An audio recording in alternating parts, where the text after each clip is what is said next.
All right, let's get started here on the Panther-Lair Show. Tuesday night, November 24th, 2020.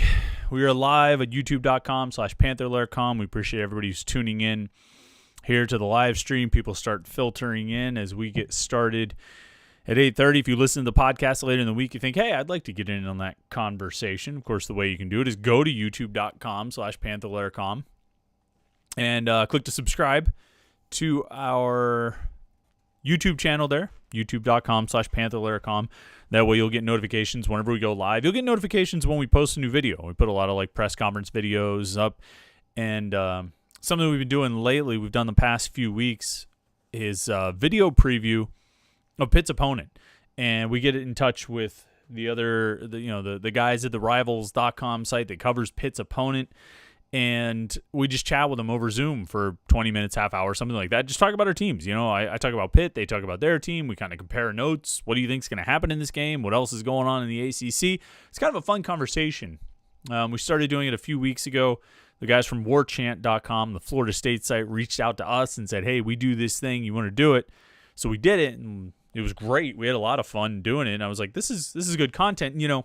People who listen to the podcast and have been listeners for the last couple of years, you probably remember in previous years during the season we would do a preview podcast and have an interview with the Rivals.com writer that covered Pitt's upcoming opponent, and that was cool. But now that we do the video live stream podcast, I was like, well, I don't know if we can really work that in, but 2020 has taught us about Zoom and taught us how to use Zoom and the values thereof, and it's worked out pretty well. So we did that one for Florida State. We did one for Georgia Tech that ultimately ended up being useless, although I think people enjoyed watching it. We had good conversation with Kelly Quinlan about the ACC and kind of general state of things. Last week we talked to Tim Sullivan from HokieHaven.com to get a preview of Virginia Tech, and I actually taped one with Larry Williams from TigerIllustrated.com. Talk about Clemson, talk about situation with Dabo Swinney, how he's taken a heel turn this year, and certainly this week he's been in the news for some not so kind comments about Florida State, and Pitt ended up getting tied into that. We'll have to talk about that for a little bit, because I found myself here on Tuesday arguing with Clemson fans on Twitter about COVID protocols. What's going on? It didn't make any sense. So we'll talk about that a little bit. Of course, as we look ahead to this Pitt-Clemson game on Saturday, number 4 Tigers hosting the Pitt Panthers. Going to be a challenge. That's going to be a tough one in Clemson, as you might expect, and it always is when you've been playing that, when you play that program at any point over the last 5-6 years. And this year is going to be no exception. So we'll talk about that game, that matchup. Of course, we're going to look back to the Virginia Tech game on Saturday, that blowout win. We had a fun, I think, live stream podcast after the game on Saturday night. A lot of people tuned in for that, had a lot of great comments, a lot of great conversation. I think everybody was in a pretty good mood after that game, which tends to be the case when you beat a conference opponent 47-14. I'm still somewhat in shock over that game, so we'll talk about that a little bit. And then you might have heard Wednesday night, Pitt basketball is going to get things started. They host St. Francis for the 2020-2021 season opener. And if nothing else, we know there will be at least one game. Well, as long as it's not canceled in the next 22.5 hours, there will be at least one game this season. So we'll talk about that, about our expectations for Pitt basketball this year and kind of what we're looking forward to. So we got a lot to talk about. But at the start, as always, giving a shout-out, Home Field Apparel. This is the spot. I got the shirt on right now. It's the Warm Up the Victory Lights. My kids love it. They read it all the time. They're like, Dad, you got the Warm Up the Victory Lights shirt on. It's super soft. And the thing about Home Field, there's really two things. And I've said this before about Home Field Apparel. There's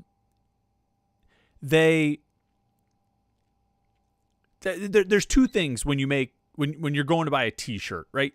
One, you want a cool design, and two, you want great quality shirt. You want a shirt that is really high quality, is really soft, holds its shape, and just is comfortable to wear. Because, look, if you wear T-shirts as often as I do, not all T-shirts are created the same. And some are a lot less comfortable than others. Home Field nails it on both fronts. They have great designs, and the shirts are super high quality. And the designs, they've dug through like university archives, and they're very active on social media. So I think they've got a sense of what connects with each school's fan base, and they really make shirts for fans. I mean, shirts that fans are going to appreciate. This isn't just the generic Pitt, which, I mean, those shirts are great too, but these are truly unique, and they feel like, and this is the case with, I think, a lot of the things that Home Field makes, because you look at the stuff they make for Pitt, you look at the stuff they make for other schools, it feels like it was made by fans for fans, because the logos are just they're authentic and they're unique. And you're not going to find a lot of overlap between their Pitt line and their Michigan line, or their UConn line, or their Auburn line, or whatever it is. The Pitt line is completely unique. You're not going to see similarities, and that's what's really cool about it. And then they put it on a high quality shirt. I have a sweatshirt too. I had this on, but I took it off because I got too warm. It's a Hawaii Rainbow Warriors. I mean, look at that thing. How pretty is that? How sweet is this sweatshirt? That is great, and it's super soft, super comfortable. Like I say, I was wearing it all day, but I was overheated tonight, and so I had to take it off. Homefieldapparel.com, and here's the best part. All right, you go to homefieldapparel.com, you order your Pitt gear, you make your Pitt selections, use the promo code BFLAIR, L-A-I-R, one word, BFLAIR, L-A-I-R. You get 30% off your whole order from now through Cyber Monday. All right, it's their Black Friday special, but they started it early. You get it all week long, through the weekend, all the way up to Cyber Monday on whatever day that is, the 30th, I guess. 30% off. Promo code BFLAIR. Go check it out at homefieldapparel.com. That's I can't say enough about them, and I'll continue to say things about them. Love their products, great design, great quality, and just an outstanding overall product. And they're really cool people too. I mean, if you follow them on Twitter, you see their social media presence. You read, there was an article about them in The Athletic.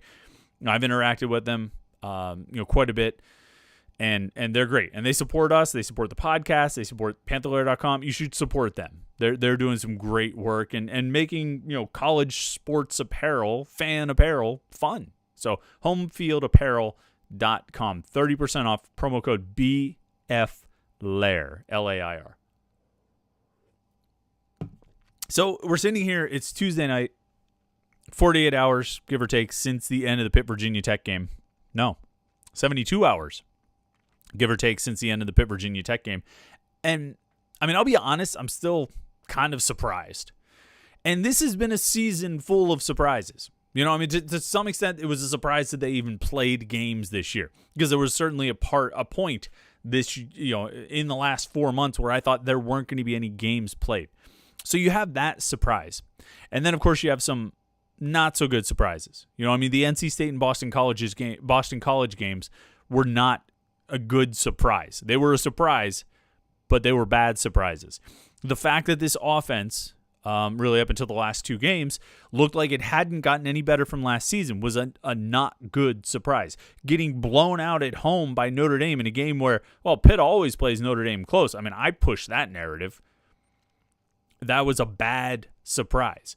There have been a lot of bad surprises this year. Paris Ford bails at midseason. Jalen Twyman opts out before the year even starts. Lucas Krull didn't turn into what he was supposed to be. This offensive line didn't progress the way they were supposed to progress. The defense started showing holes again and getting victimized by competent passing attacks. There were a lot of bad surprises. But maybe the biggest surprise of all, and certainly one of the best surprises of all, is what happened on Saturday night in that game against Virginia Tech. Because I said this after the game on Saturday night, when we sat down and did the live stream podcast, I expected the worst out of that game. I really did. I thought it was going to get ugly. I've said this a few times. I ran into a couple people from Pitt that I knew. I ran into them in the parking lot before the game. We're just sort of chatting, socially distanced chatting, and I said, I don't know, man. Not feeling too good about this one. Might get ugly. Well, it did get ugly, just in the opposite direction of what I expected. I did not think Pitt was capable of going out and blowing out Virginia Tech 47-14, just like I didn't think Pitt was capable of blowing out Florida State the way they did. I didn't think they were, and I said that after the Florida State game. I said, look, I didn't believe that this year's Pitt team was capable of really putting another team away, really putting their foot on an opponent's throat and closing them out, crushing them, because they didn't do it at all last year. They didn't even do it against the non-Power 5 opponents. They didn't even do it against the non-ACC opponents, let alone against conference foes. And now they've done it in back-to-back games against ACC teams. And look, and Florida State stinks. We know that. That program's a mess. And Virginia Tech's not all that hot either. They were 4-4 going into the Pitt game.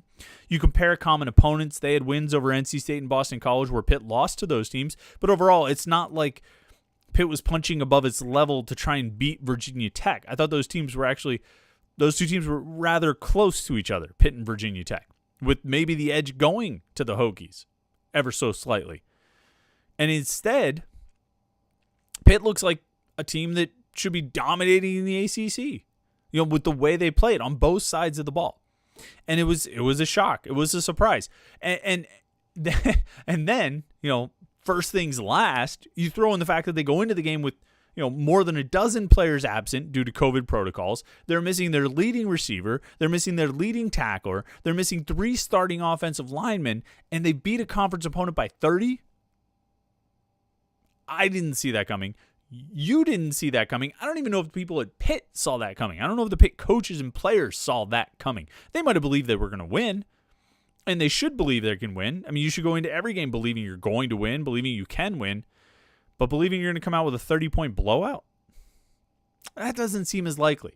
I can't imagine that the Pitt coaches went in with that attitude or that belief. You know what I mean? If you put them on a lie detector test or something like that, I don't think too many of them are going to swear to believing that Pitt could, go out and beat Virginia Tech by 30.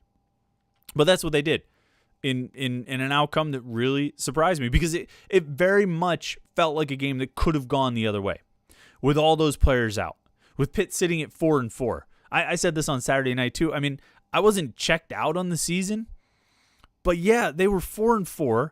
There's nothing to play for. You got guys dropping like flies with COVID protocols, and you just, where's the motivation? What's the ambition here?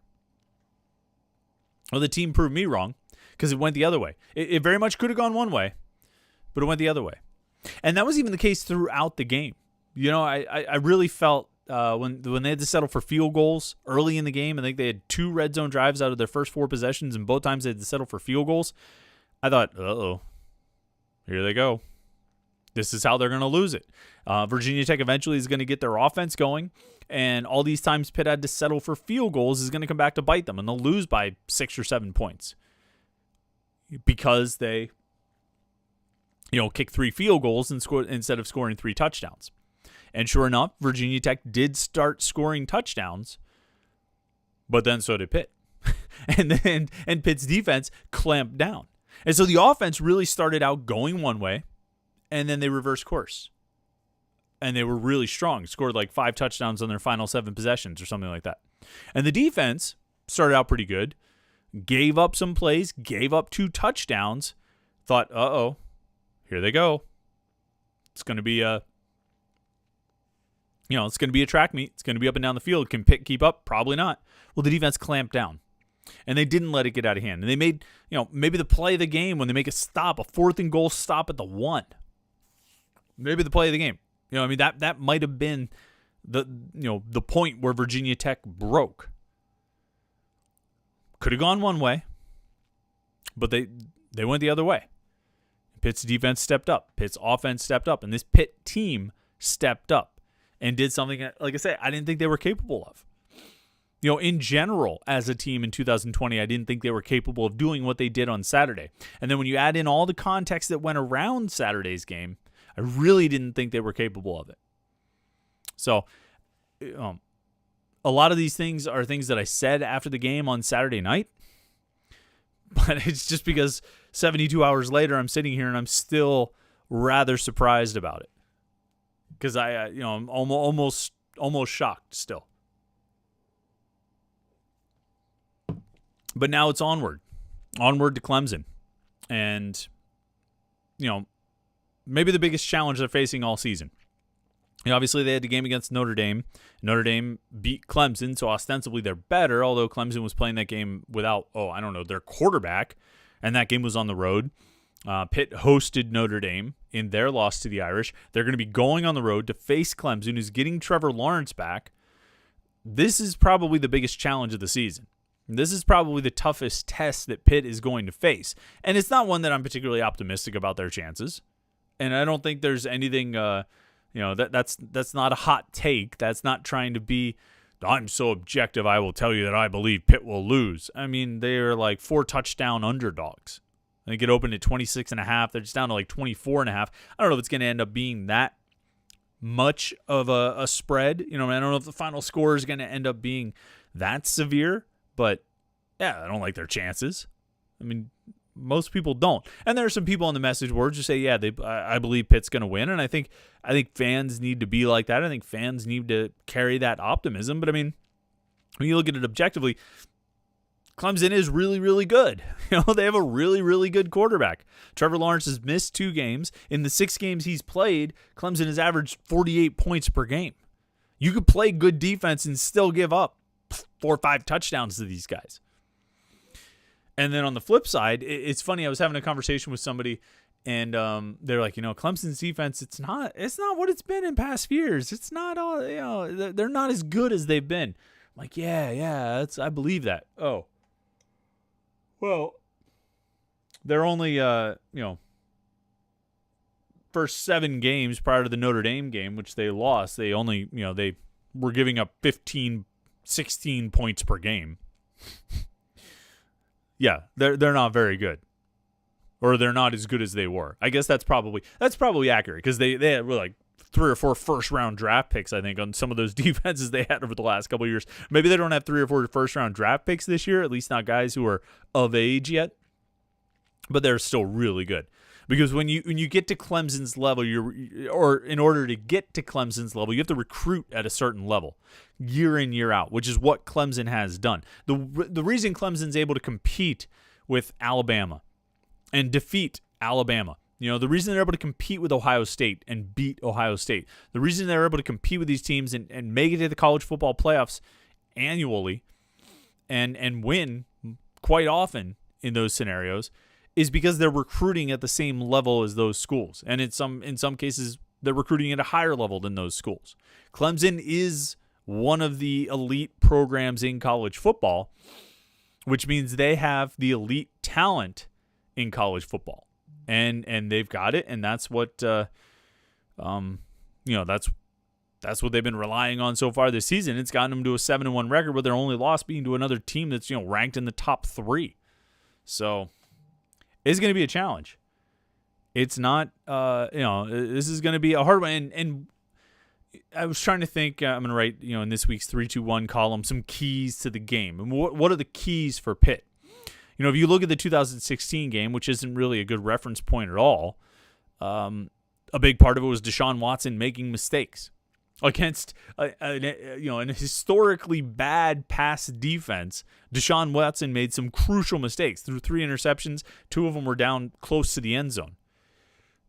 Crucial mistakes. Without those, Pitt doesn't win the game. It's not like they really slowed down Deshaun Watson. It's not like they really stopped Deshaun Watson. They gave up like 600 passing yards to Deshaun Watson. But they picked him off a couple times. They were very opportunistic about their turnovers. But they also had the whole thing going with Matt Canada's offense and the way they confused Clemson's defense. Now, Dabo Swinney talked, I guess, at his weekly press conference on Monday or Tuesday, I forget when it was. But he talked about that this Pitt team, this 2020 Pitt team, uses a lot of tempo. They go up tempo, and that's more tempo than any opponent they've faced this season. That's going to make communication on defense important and all these kinds of things. I guess so. I don't think it's as important as the window dressing that Matt Canada would throw out there and confuse what the defense was seeing. But ultimately, that game in 2016 doesn't have a lot of bearing on this game. It doesn't have a lot of connection or a lot of relevance for this game. Largely because Matt Canada is not here, And Pitt's defense is a lot different than it was. Pitt's defense is a lot closer to what it was in 2018 at the ACC championship game when they gave up 40 points. I think it was 42-10 or something like that. I think Pitt's defense is better now than it was in 2018, but I think you have to go into this game expecting to score a lot. I don't think you're gonna get a low-scoring game, and I don't think you're gonna win a low-scoring game. And so when you look at the Virginia Tech game and that win, you're not going to get a 47-14 win over Clemson. And you're not going to really be able to approach it the way you approach the Virginia Tech game because there's such a significant difference in, talent. However, I think you can take a few things out of the Virginia Tech game and try and use them here, particularly on offense. I think the key is, you always want to be able to take shots. You always want to fire downfield. But the way they use that sort of rhythm passing game, and we have different terms for it, dink and dunk, rhythm passing, quick passes, short passes. The way they use that against Virginia Tech, I thought was pretty masterful. Because as much as we want to talk about, they had the running game going, and they still had like 150 yards on the ground. It's not a great rushing game. It's okay, but it's not great. What they really did, how they really moved the ball down the field, was the quick, short passes, that rhythm passing game. Kenny Pickett was really good at executing it. The receivers were really sound in making their catches, and every now and then they got some good yards after the catch. I think you're going to have to, again, it's not going to be as easy as it was against Virginia Tech, but I think you look at what you did there and you say, okay, this is what we need to work on at Clemson. We need to be even sharper about it. We need to block even better. We need to make throws even better. We need to make catches even better. And get even more yards after the catch. But this is kind of where the emphasis has to be because this is what we found we do best. You're going to try to run the ball. I'm not really sure if that's even worth it. Whatever success they had last week notwithstanding. I know they've had 300 rushing yards in the last two games. That's great. But it's going to be your short rhythm passing game that's really going to carry the offense. And if your offense is going to move down the field, that's the way they're going to have to do it. I think you can probably try to take some deep shots and try to stretch the field.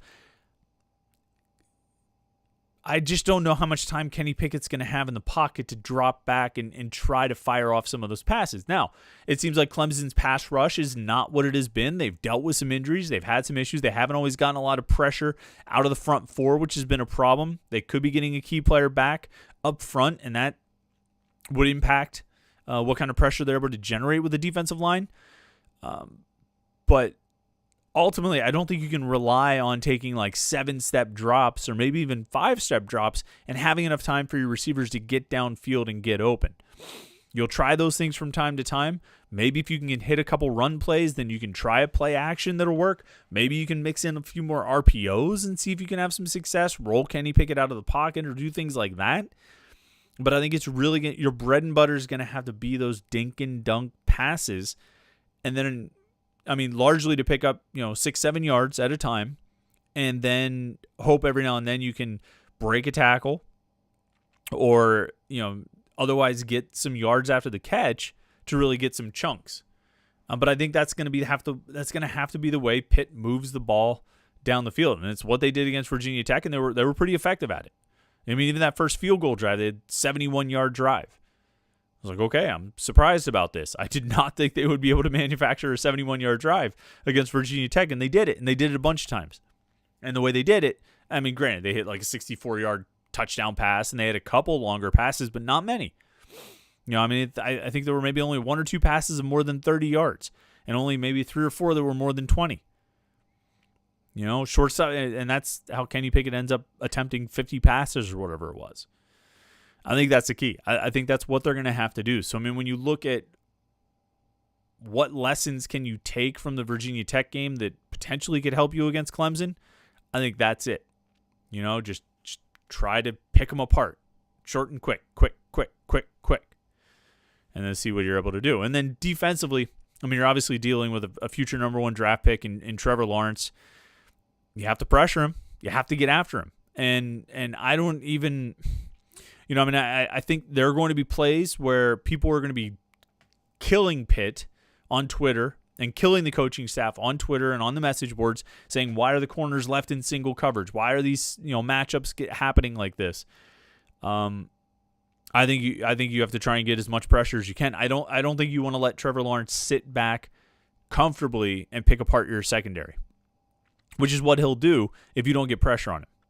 Now, he hasn't played in like a month, so maybe there's a little bit of rust. Maybe you can get him into a slow start and get after him and rattle him a little bit early on before he really starts to settle in. Maybe that's the key for Pitt, is to strike early, hit Lawrence early, maybe force a turnover or two and capitalize with some touchdowns and give yourself a cushion.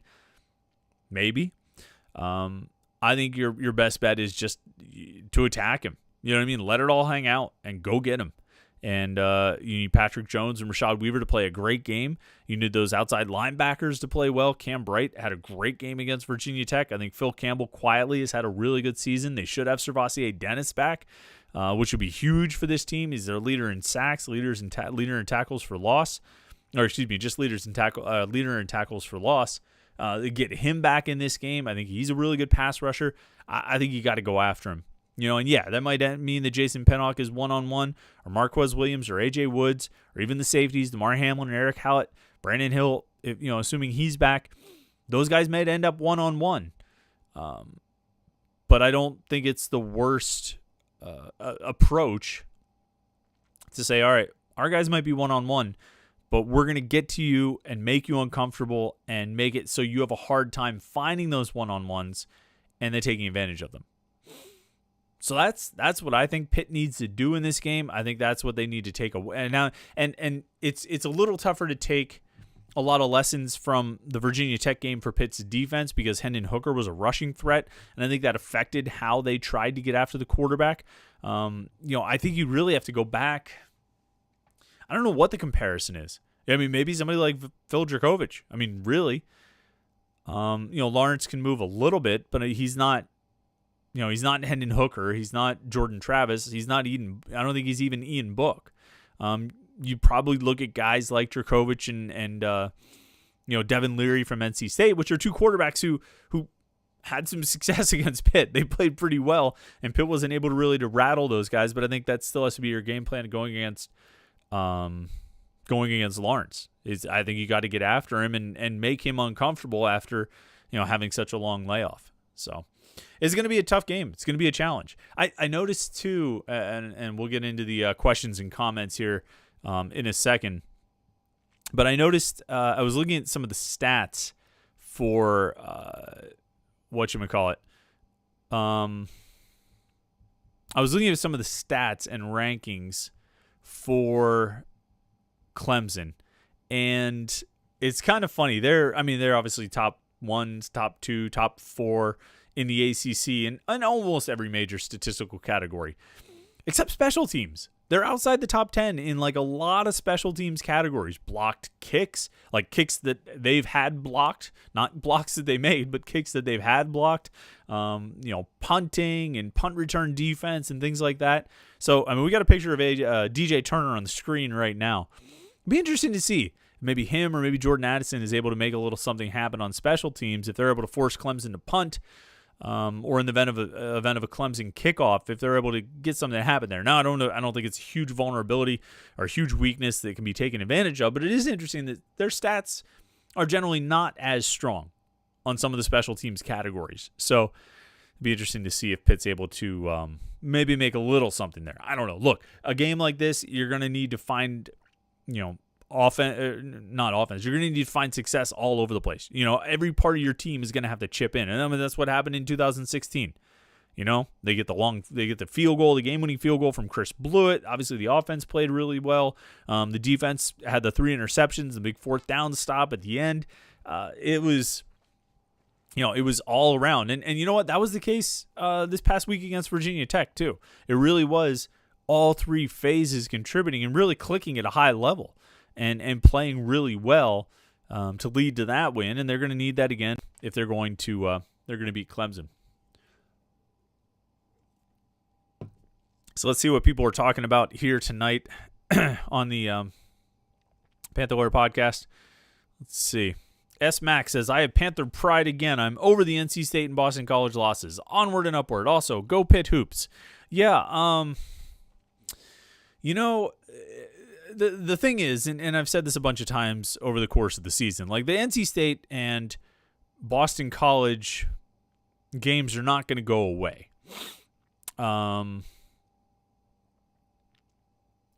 They happened. And no matter what Pitt does over the rest of this season, it's never going to erase those games. It's never going to make those games sting any less. I said all along, say Pitt, let's say Pitt beats Clemson, right? And they get to 6-4. And let's say they finish up, they actually play Georgia Tech and they beat Georgia Tech. They go 7-4. I'm sure everybody would feel good about finishing the season on a 4-game winning streak, beating Florida State, Virginia Tech, Clemson, Georgia Tech, right? Everybody would feel good about that, but you wouldn't be able to hide that nagging voice in the back of your head, and certainly the nagging voice you would hear from a lot of other fans saying 7-4 is nice, but they should have been 9-2.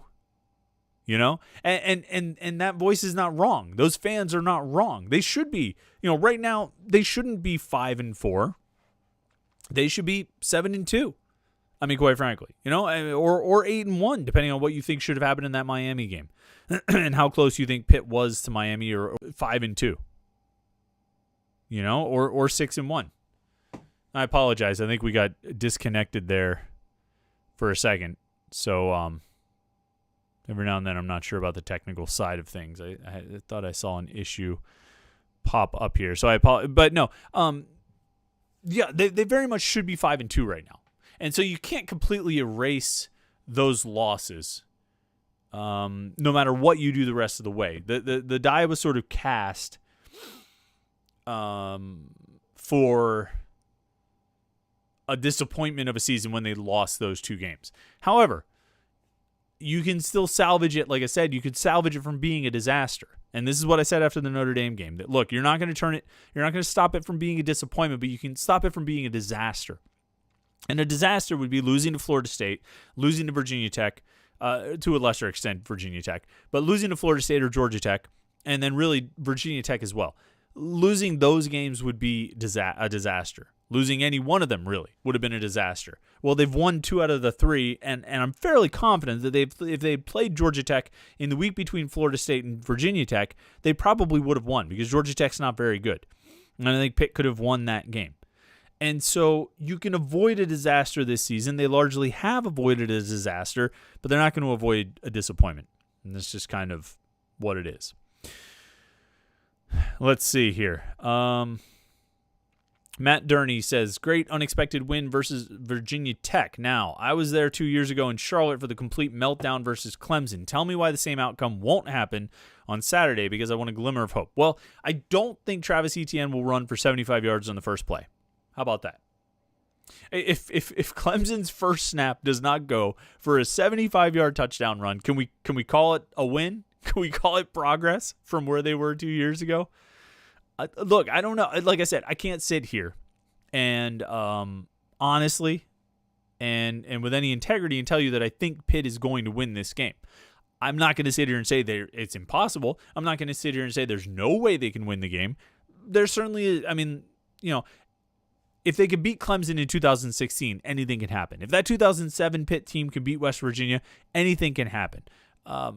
2017 Miami game, a little less unbelievable than some of those other ones, but again, pretty surprising. That was an undefeated team, and Pitt was 4-7. So,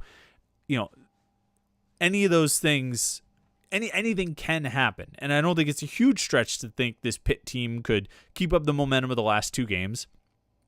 Keep playing well on offense, keep doing what they do well, and turn it into a surprise upset on the road.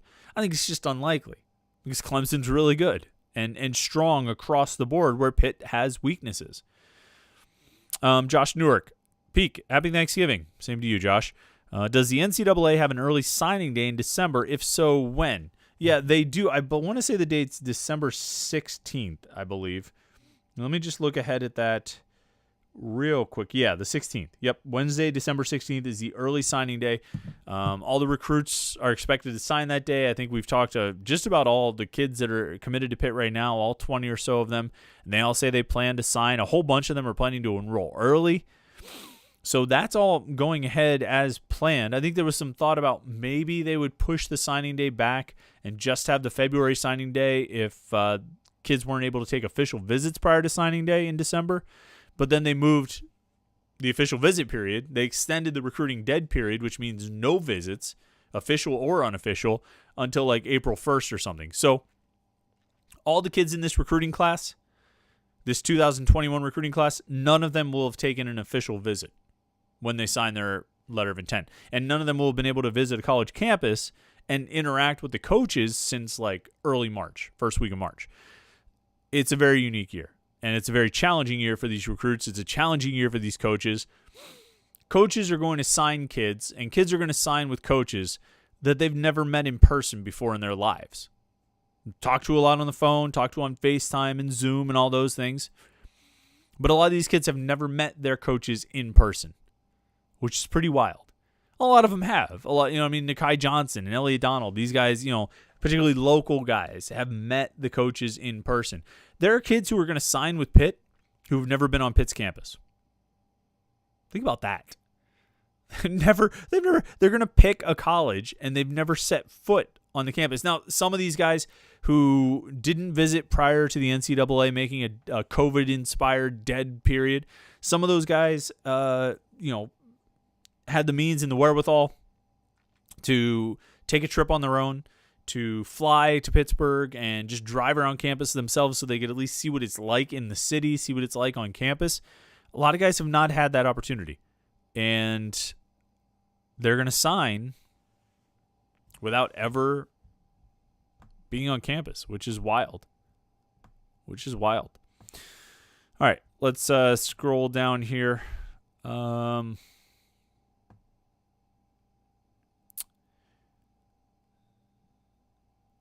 So, yeah, Pitt fan 234. Considering how many guys Pitt missed through contact tracing, I'm thinking Clemson could be missing some starting offensive linemen, with the positive being a lineman. So the Clemson situation. Let's set the table here, because I've had way too many Twitter conversations about this. Last week, early in the week, Clemson had a third-string offensive lineman showing symptoms. And so he tested negative like multiple times throughout the week. So they put him on a plane. They all fly to Tallahassee, take another test on Friday. Everybody gets tested on Friday, I guess, it seems. They fly to Tallahassee.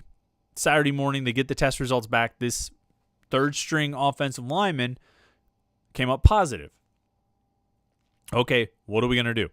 They immediately, put him off, get him off by himself and all that kind of thing. Florida State's doctors say, no, we're not playing this game. We can't play this game. Clemson's doctors say it's fine. Florida State's doctors say we're not playing this game. This is a big kerfuffle. And, Dabo Swinney's throwing shots at Florida State. Florida State's throwing shots at Clemson. And it's a big mess. And eventually Pitt actually got brought into it because Pitt had one player absent from the Florida State game when Pitt played at Florida State, had one player absent due to COVID protocols. I've been told that player didn't actually test positive, and that player also did not make the trip. It was known early in the week that due to contact tracing, that player was separate from the team, was not practicing, was not participating in team activities, and wasn't going to Tallahassee for the Florida State game. Now, Dabo contended that Pitt had the same exact situation that Clemson had, where they had a guy test negative through the week, make the trip to Tallahassee, test positive on Saturday morning, or get a positive test back on Saturday morning, and Florida State still went ahead with the game because he's convinced that Florida State is trying to dodge him. Is trying to duck Clemson. And the crazy thing about that is, what kind of coach accuses other coaches in the conference of basically tucking their tail between the legs and trying to hide? Nobody in the conference, I think, would do that, and nobody in the conference would accuse another team of doing that. I'm shocked that Dabo even went that route. in his comments. But he brought Pitt into it by saying, well, I know for a fact that Pitt did the same thing. Well, Pitt didn't do the same thing. Pitt had a player they identified through contact tracing early in the week. They immediately put him away from everyone else, separated him, and tested through the week. It ended up being negative, and they didn't bring him because of contact tracing, 14-day quarantine or whatever it was. And that's the difference between what Pitt did and what Clemson did. Now, I don't know where things stand with Clemson's roster right now. It was an offensive lineman who tested positive for COVID-19. I don't know if that's going to have a contact tracing impact on the rest of Clemson's roster, or if it's going to affect the offensive line or any other offensive players or anything like that. You would think there'd have to be something there, but I don't know. I'll say this about Clemson, and I'm saying this as we continue our conversation about Clemson and the COVID-19 protocols. I don't mean to make an implication here along those lines, but I will say that Clemson, I think, and I don't know if this applies to Dabo specifically, but I think Clemson fancies itself as an SEC program. And I think Clemson wants to conduct itself as an SEC program, despite being in the ACC. I think they tend to think of themselves as being a little bit different from the rest of the conference that they're in. And I think they tend to think of themselves more in terms of being kind of what an SEC program would be, for whatever that's worth. And I've heard that from different people over the last couple years or so. Heard it from people this summer when there was debate about whether they will or won't play a season, whether the ACC will play games or not play games. I think Clemson was very strongly on one side of that, and I'm not sure. I don't know. They are unique, and they're certainly unique from the rest of the conference in the level of success that they've had. They're certainly unique from the rest of the conference in the way they've achieved and stayed at that level of success. And I think they're unique in their perspective that they take on the football program, on athletics in general, and kind of their approach to sports and operating themselves. All right, Josh Newark says, I haven't heard anyone sniffing around Nate Yarnell. I know when he committed, it seems slightly a toss-up if he would stay committed, but it seems like he's pretty solid. Yeah, Nate Yarnell is Pitt's quarterback commitment. He's at Lake Travis High School in Austin, Texas. Lake Travis is a pretty notable school. Baker Mayfield is from there. The quarterback who was the starter last year was a 4-star guy. He signed with Texas, University of Texas. And Yarnell is interesting. I think people viewed him as a potential, someone whose commitment would be tough for Pitt to hold on to, because he was playing behind a 4-star last year. There was a 4-star quarterback who was the starter. Hudson Card, I think it was his name. He's at Texas now as a freshman. But last year, Nate Yarnell was behind him, but Hudson Card got hurt. Nate Yarnell started like 6 games, played really well, put together enough tape that Pitt liked, that they were willing to go forward and offer him and take his commitment. But I think the concern, I shouldn't say concern, but I think the storyline was going into his senior year, Nate Yarnell was going to have a chance to really have a breakout season. And if you have a breakout season as a quarterback at Lake Travis High School, you're going to get noticed. You're going to get a lot of attention. And I think that was the suspicion, was that, and I do think it was a little bit of concern on Pitt's part, was that Yarnell was going to draw a lot of attention and some new scholarship offers, and it was going to be a real battle to hold on to him. Well, wrench in the gears, Nate Yarnell got hurt right before the season started and wasn't able to, hasn't been able to play yet. Now, he's hoping he can get back in the next week or two, but he had a hand injury and he hasn't been able to play. That's obviously unfortunate for him. It's a negative for him. You would like him to be able to play his senior season and enjoy that experience, and you never want to see anybody get injured. As it relates to Pitt, it's not necessarily the worst thing because he's not getting that exposure. He's not having that breakout senior season and drawing attention from some of the other schools in Texas or some of the other schools in the Big 12 or what have you. Because I think that was a very real possibility of what could have happened if he had the kind of senior season that I think a lot of people were expecting him to have. So he looks pretty solid for now because his recruitment hasn't blown up, I think, the way a lot of people expected it to blow up during his senior season. PittFan 234, are you expecting Servassier Dennis and Jordan Addison back? I thought Chase Pine looked good on Saturday. Yeah, I thought Pine played well. I thought he did a decent job. I think he still got holes in his game, but I thought he did a decent job. As far as Servassier Dennis and Jordan Addison, I think Dennis will be back. I'm not really sure where he's at as far as his, stages of quarantine and whatnot. Jordan Addison, will be back. He was actually on the sidelines for the game against Virginia Tech. Apparently, he just came out of quarantine maybe on Friday or Saturday morning or something like that. So he hadn't been able to be around the team at all, and that's why he didn't play. I think they would still count that as being COVID-19 protocol, and COVID-related absence. But he was there, which means he's no longer quarantining, and negative tests and all that kind of thing. But he wasn't available to play. So I think, this week, absolutely. He'll be back on the field. I'll be shocked if he's not. And I think Servassier Dennis should be back. It'll be interesting to see who comes back out of those offensive linemen. And, I haven't scrolled through all the questions yet, but I'm sure we're going to get questions about that. I don't know what they're going to do with the offensive line this week. They obviously had Gabe Hoy, Carter Warren, and Jake Cradle out, and those guys were starters all season long. They couldn't play, so they went with Matt Gonsalves at left tackle. They went with Blake Zabovic at right guard, and then Carson Van Lin at right tackle. And the result was, quite frankly, one of the better games that Pitt's offensive line has played all season. And it was pretty remarkable that they go with 3 backups. They have to replace 3 starters on the offensive line, and they end up getting one of their best performances. It's not what I expected. You talk about things that could have gone one way and went the other, or things that were a surprise in that game. That's certainly one that I would say, because I did not expect them to play that well. Now, inevitably, that has brought up the question of why weren't they playing sooner? Gonsalves and Zabovic and Van Lin. If they played that well against Virginia Tech, who's a pretty decent defense, not the best defense in the conference, but certainly better than Florida State, why weren't they playing sooner? And I don't have a great answer to that question. I think the coaches would tell you that they, day in, day out, as they went through practice and went through film and they went through all of those things, they would tell you that Warren and Hoy and Cradle were their better options. Those were 3 of their 5 best offensive linemen. I think the coaches would also tell you that they think Matt Gonsalves is a future all-conference player. And that his future is really bright, and that he's going to play a lot of football. He's going to start a lot of games and probably play really well in his career at Pitt.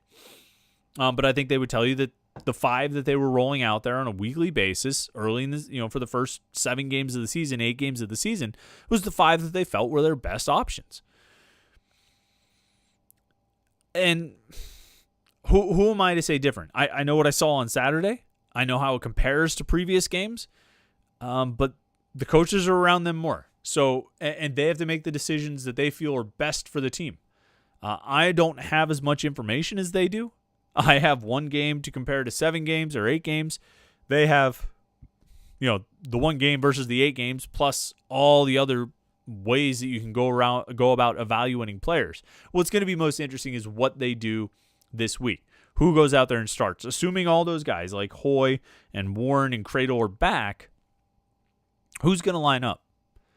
If they go out there and they decide to put Matt Gonsalves out at left tackle, I can't say I blame them. He seemed to play really, really well. If they want to rotate snaps or split series, go 2 drives at a time for Carson Van Lin and Gabe Hoy at right tackle, I can't say I blame them. I think Van Lin's a really solid offensive lineman. If they want to, drop Cradle for Zabovic or rotate those guys, I can't say I blame them. I thought Zabovic played pretty well. It was 1 game for all 3 of those guys, but for their first test, I thought they did pretty well. That's going to be the most interesting thing to watch on Saturday, I think. At least at the very start, is what offensive line do they roll out there? Who do they start against Clemson? Let's see here. Josh Newark says Cam Bright deserves some love after Saturday. Yeah, Cam Bright was really good, but guess what?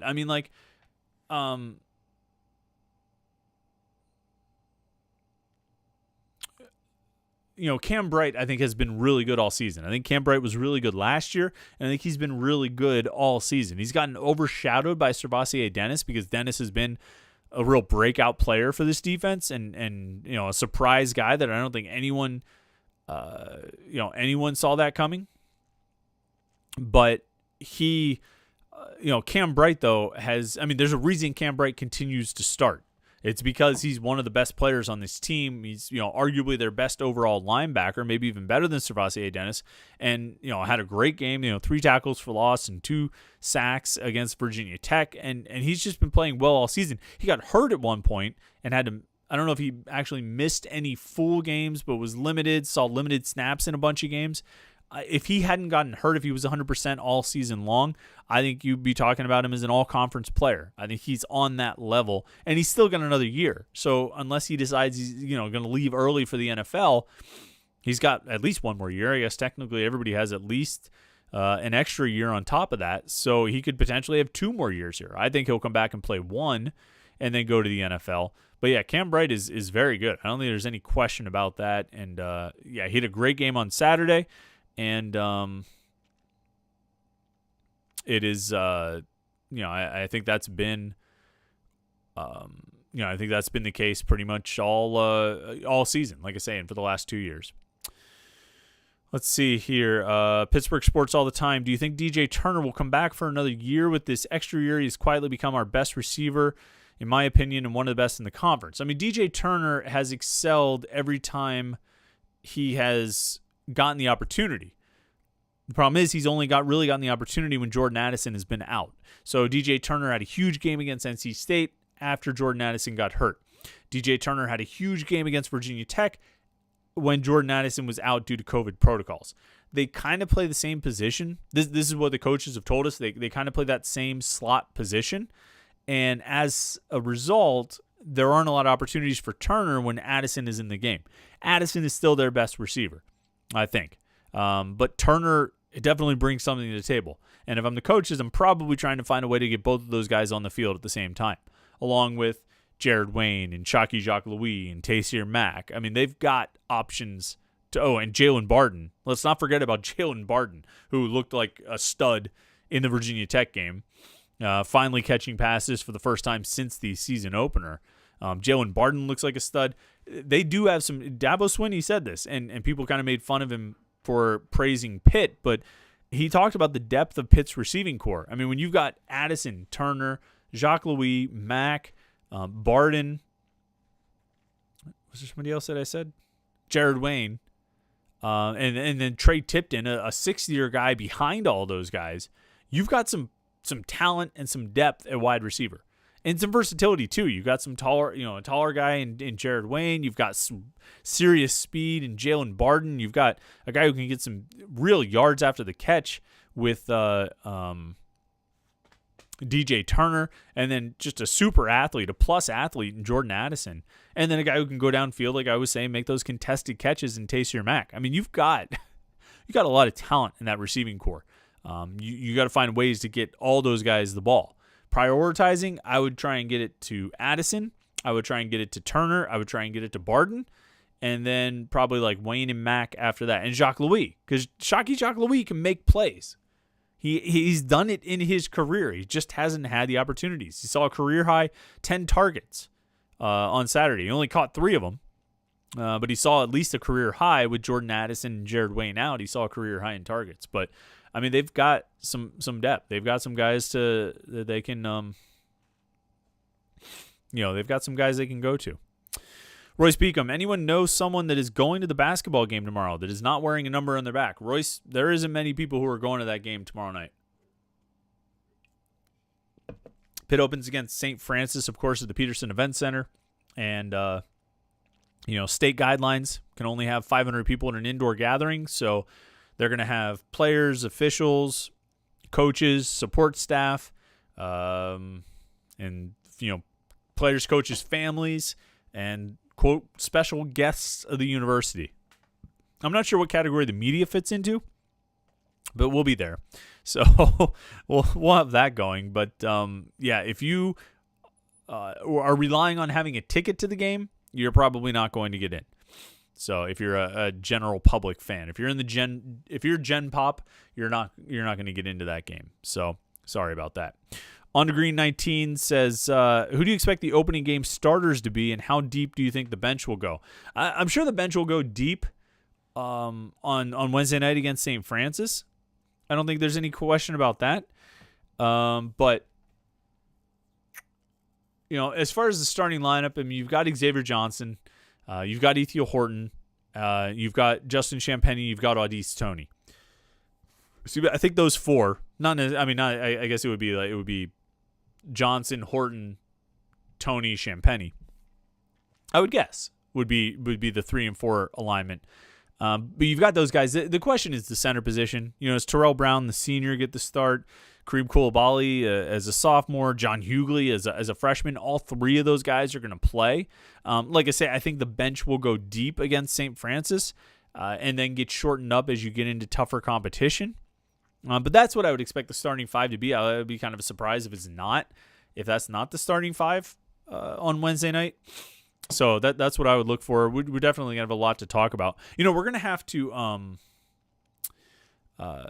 we might have to change our podcast schedule because Pitt has a lot of games on Tuesday nights. The basketball team does.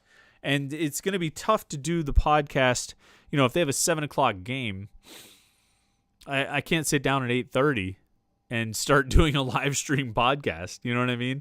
I wouldn't expect people to tune away from the basketball game and start listening to this podcast or watching the live stream. And I don't want to sit here while the game is going on, keeping an eye on it over there.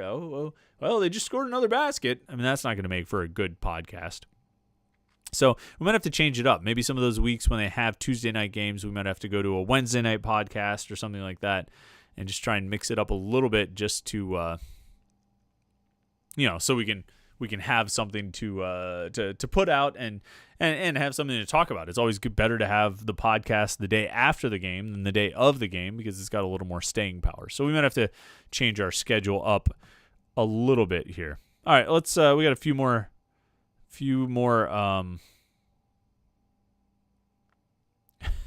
We got a few more minutes here. I'm scrolling down through the topics, and Beagle Panther has shown up, and he's been outlawed. He's demanding he's reinstated. Look, I mean, if you use bad language on the message boards, you're probably going to get banned, or at least a timeout for a little while. So coming into the podcast, you can come here and ask again, but we'll get there, we'll get there at some point. But it is a timeout if you use bad language on the message boards. Guntown Bob. Chris, we know that it's early, but are there any bowl-related rumors that you're privy to? Yeah, I mean, honestly, Bob, I don't know what bowls are actually going to happen. I don't know who's going to actually be, what bowls are actually going to, be taking place. I mean, that's the big question. You're going to have the playoff games. You're probably going to have your New Year's Six games. But all those other bowls, the bowls that probably, that Pitt would really be in consideration for, whether it's your military bowl or your pinstripe bowl or your Charlotte bowl or your Detroit bowl or your Nashville or your, Jacksonville, even like something like the Gator Bowl. I mean, I don't know if they're going to even happen. Some of those places rely heavily on, hotel sales and ticket sales, and they try to draw, people to come out and travel. The Sun Bowl, I guess, is a little less like that because that's sort of just an event in El Paso, but you're not going to have much in the way of traveling contingents this year. And you're probably not going to have that many tickets you're even allowed to sell to begin with due to capacity limitations. So I don't know. I mean, ESPN owns a lot of these bowls. They're still going to make a lot of them happen probably because they need the product to put on television. They need content. But it's a big question mark about what bowls are even going to happen. Then you've got the, lessened restrictions on eligibility or lessened requirements for bowl eligibility where basically anybody can get into a bowl game. And that's going to change the whole equation. Maybe with less of an emphasis on which teams travel, maybe bowls will put a little more focus on the matchups and trying to compete, create a compelling matchup between teams. Get a Pitt against a West Virginia or something like that. I don't even know if that's one that would be possible. But, I mean, maybe the bowls look for things like that a little bit more than they do in typical years. But, I mean, Bob, it's impossible. I don't think there are a lot of rumors right now. It's because I just don't – right now, everybody's just trying to make sure that Pitt can play its game on Saturday. I mean, that's really what it comes down to. And then play its game against Georgia Tech on December 10th after that. I think that's that's the main focus right now. Dale Gribble, I think we might end with you because you're always a regular. Well, Jeremy Tunney, Best Pitt Podcast. You got it, buddy. We might be the only Pitt podcast. Are there other Pitt podcasts? I think there are some. I shouldn't say that we're the only one. But we're the longest running one. So we got that, Jeremy. Thanks, buddy. Dale Gribble says, Kenny Pickett's going to have to throw it 50 times and run it 4 or 5 times for us to have a chance. Look, Pitt needs Kenny Pickett to be as close to 100% healthy as possible because he's going to have to be the one who carries this team. Nate Peterman, when Pitt beat Clemson in 2016, Nate Peterman had a huge game. He threw 300 yards, 5 touchdowns, something like that. Kenny Pickett's going to have a monster game, better than he did against Virginia Tech even, because he's going to have to produce more touchdowns. I think, and he's going to have to run more. I think he's going to have to make plays with his legs, either on design runs or scrambles or RPOs, whatever it is. He's going to have to make plays with his legs, and he's going to have to see the field well. He's going to have to drop back, make quick decisions, and see the field well and find those 7-8-yard passes, 10-yard passes, 6-yard passes, 12-yard passes. Those are the kind of things he's going to have to do to loosen up a very good Clemson defense with Brent Venables and all those storylines, all those things you always hear about. He's going to have to be really sharp to loosen them up. He's going to have to play a great game in order for Pitt to have a chance in this one on Saturday. We'll see. It's a 3:30 kickoff. It's on ESPN, so everybody will be able to watch the game. And then after the game, we're going to come right here and do this show, Panther-Lair live reaction show. I'm thinking around 8 o'clock. We might target 8 o'clock as the start time. It's a 3:30 game, so until we get done with the game and post-game stuff, we're going to target 8 o'clock, maybe 8:30. I will post it on Twitter when an exact time when we're going to start. But we will be here after the game, kind of like we've been after the last few games, and just have a post-game show. And it's you're in the chat. We'll get to everybody's chats and comments and questions. You can use the super chat feature to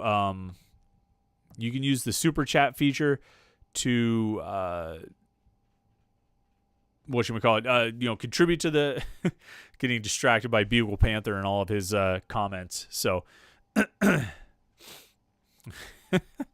all right, I'm staying away from the chat, but you can use the super chat feature, throw a couple bucks to the podcast, support the podcast. We appreciate that.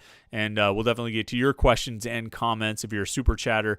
But yeah, we will be on here on Saturday night, like I say, around 8:30. We'll set a specific time. We'll make sure we get a notification out to everyone who subscribes to the YouTube channel. If you're watching the live stream, make sure you do click to subscribe to Panther-Lair.com on YouTube. It's youtube.com/Panther-Lair.com, Panther-Lair.com. Make sure you do that. Excuse me. Because then you know when we're going live. So if you're like, oh, what time are they starting that post-game show? Is it 8 o'clock? Is it 8:30?